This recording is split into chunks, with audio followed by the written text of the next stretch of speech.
Coming up, the Ministry of Health testing a Bimini woman who died in the capital on Monday for COVID-19. Also, the new ACP says a redoubling of efforts during curfew hours. And the president of the Grand Bahama Christian Council sanctioning the government's decision as it relates to the closure of liquor stores. The Bahamas Tonight, the Northern Edition, starts now. This is the Bahamas Tonight, Northern Edition.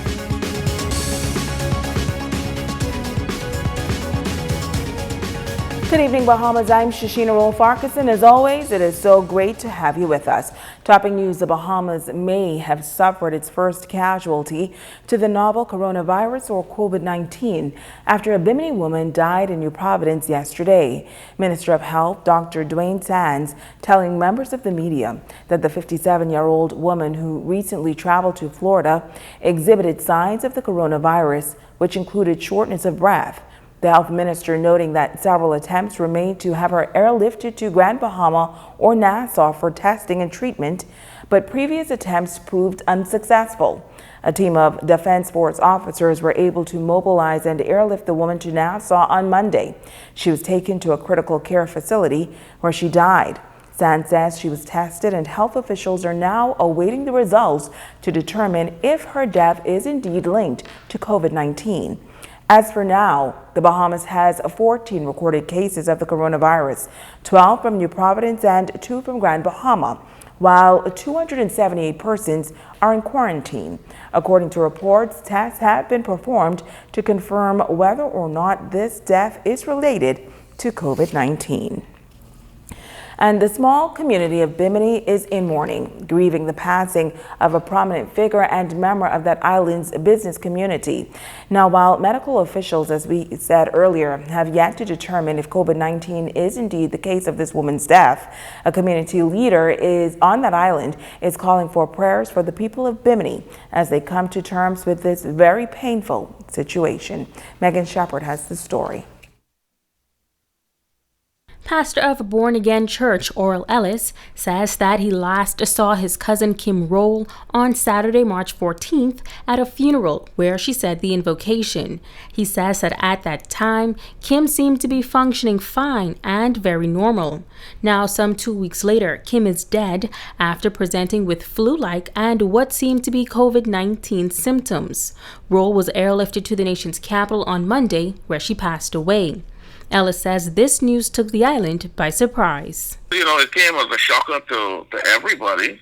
As a matter of fact, when I got the message, I talked with her brother-in-law, who's a close friend of mine, and we were under the impression, that she was experiencing respiratory difficulties, and they had gotten a respirator for her, and they were just waiting for the plane to airlift her to seek medical attention in the hospital.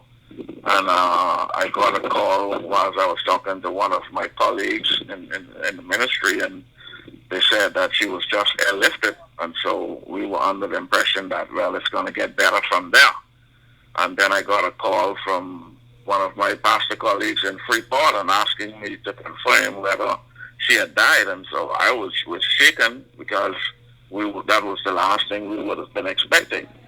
And so it would have caught all of us off guard here in Bimini. And so, we're still shaken up by that. And in my limited conversation, because movements now are limited, and, people were just saying, wow, everybody is just taken by surprise. Now, the Minister of Health, the Honorable Dr. Dwayne Sands, has confirmed that Kim did present symptoms consistent with that of COVID-19. However, no official tests have confirmed that she died from the virus. Ellis says that now is not the time for assumptions as the family mourns the loss. I'm holding the fact that it does not necessarily have to be the coronavirus, but nevertheless, she is dead, and that's the bottom line. But about 3 years ago, I fought through pneumonia, and it took me about 10 days before I realized that I had it. And that's why they call it a walking pneumonia. So I'm believing that it could be maybe the case where it might be pneumonia, because they are all of the same family. And so when you get to that place, your organ starts shutting down. And so I'm reminded of that with my case.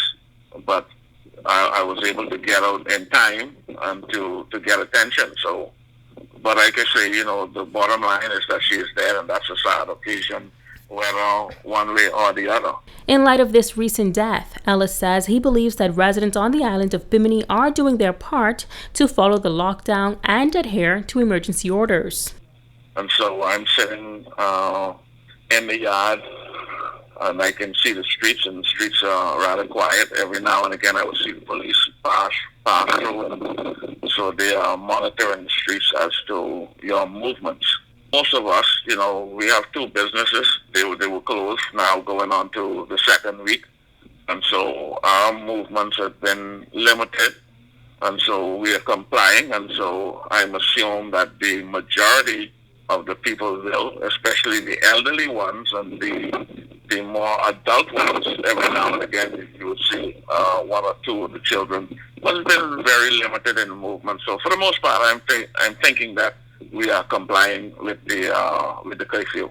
The local pastor is admonishing Bahamians to stay in prayer and to follow the advice of medical professionals and the government. We are still holding faith and still praying and believing God that this too will pass. But my prayer is that God will be done, and we are in His will.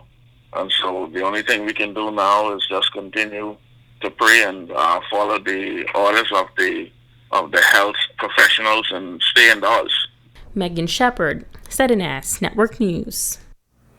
Well, the Member of Parliament for West End and Bimini, Pakeisha Parker Edgecombe, says the concerns of Bimini residents surrounding the death of Kim Rolle have not fallen on deaf ears. She said in a statement, those concerns have already been addressed by Health Minister, the Honourable Dr. Dwayne Sands. The Bimini MP noting that as healthcare professionals await the official cause of Rolle's death, her care at the Bimini Clinic was professional as the team remained with her non-stop. Parker Edgecombe says her inquiries to the relevant authorities surrounding the time frame which Rolle was flown out of Bimini suggests that the response was not an intrinsic health issue, but challenges with the safe transport by air carriers. She says she too is also concerned about this issue and recommits herself to working for and behalf of the people of Bimini to alleviate such challenges from happening in the future. Now, the Member of Parliament from Bimini described Rolle as a staple in the community, as both her and her family have greatly contributed to the island's growth and development. Parker Edgecombe says her prayers are with the Rolle family, as their relative will be tremendously missed. Switching gears, the Deputy Prime Minister and Minister of Finance, the Honourable K. Peter Turnquest, giving an update yesterday on the government's stimulus measures in response to COVID-19 in the House of Assembly, including support for small and medium-sized businesses. Tonight, Minister of State for Grand Bahama, Senator the Honourable Kwesi Thompson, is encouraging Grand Bahamians to take advantage of these opportunities. We understand that particularly in Grand Bahama, we were still in the midst of a recovery. And when COVID-19 hit, it could not hit at a worse time, still recovering from the hurricane. The government has put in place special benefits, particularly those that are in social services. They've put benefits under the national insurance and also benefits under the Small Business Development Center. We also want to emphasize that these benefits are also available for persons in Grand Bahama. Now, he says that social services, NIB, and the Small Business Development Center are still open to assist persons as well as online. Persons can apply to nib.bahamas.com in order to apply for their unemployment benefit, and now there is a self-employment benefit that those persons can apply for as well. And then for those small business owners who may have had to temporarily shut their doors and want to be able to access the benefit for small businesses, they can access them through accessaccelerator.org. And those, again, as I emphasize, are available for businesses and persons in Grand Bahama. Well, the nation's leader noting in his recent national address that there are still too many people on the streets and announced that the Royal Bahamas Police Force will increase efforts to enforce the curfew regulations, all in an effort to help stop the spread of COVID-19. Now, Grand Bahama's new police chief says officers are on the streets and they will redouble their efforts. On what they're doing, we have officers out there 24 hours. We'll increase the police presence and ensure that persons who are supposed to be in their homes during the curfew hours, that they're home. Now, you may recall that several men were taken to court for breaking the curfew laws. Green Slate says since then it appears as if persons are listening to the message and they're staying home. Those persons who went to court, the other persons who had intent to break the law, they got a message. So I think they adherent to the rules and the law, and we'll continue to enforce it.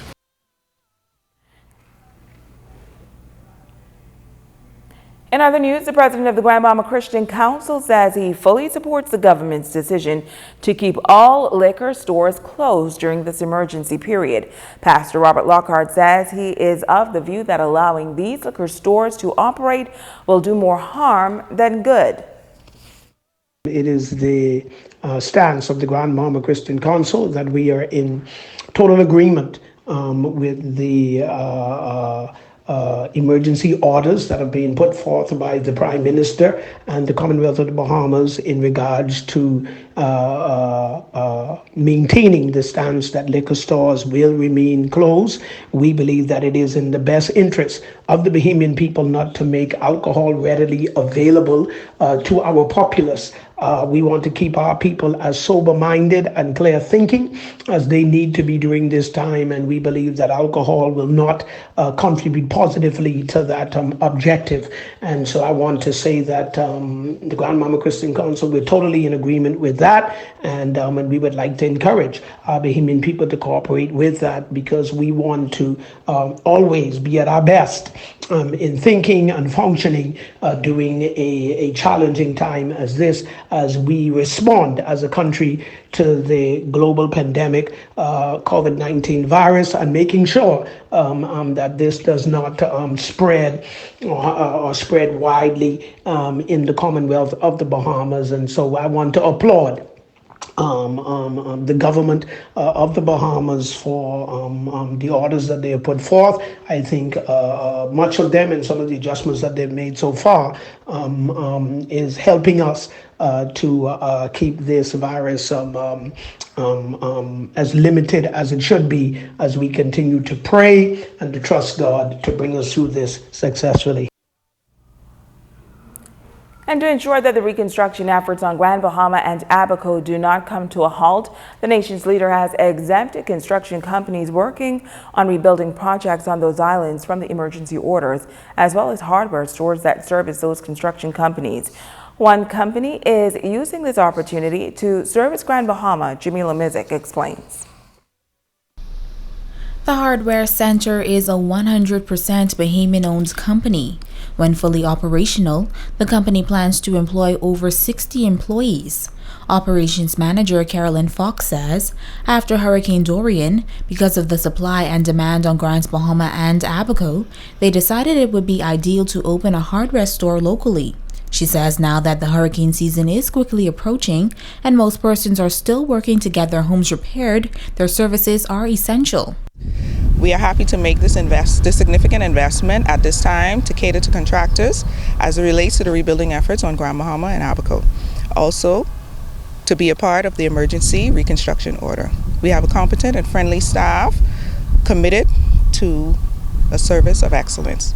She says during this time, they are practicing safety and public health methods to prevent the spread of COVID-19. In efforts to do so, our contractors can call in and place their orders and have their orders delivered.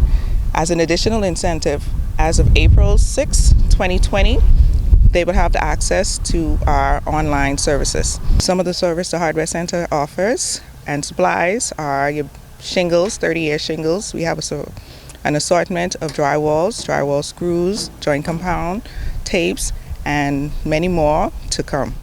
Now, persons interested in purchasing supplies can visit their present location near the Fishing Hole Road between the hours of 8:30 to 12 p.m. Jamila Mizik, ZNS Network News.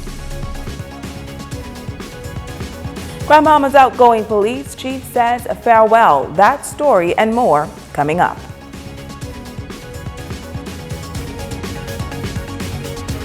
This portion of the news is brought to you by Dolly Madison, Freeport's original home center.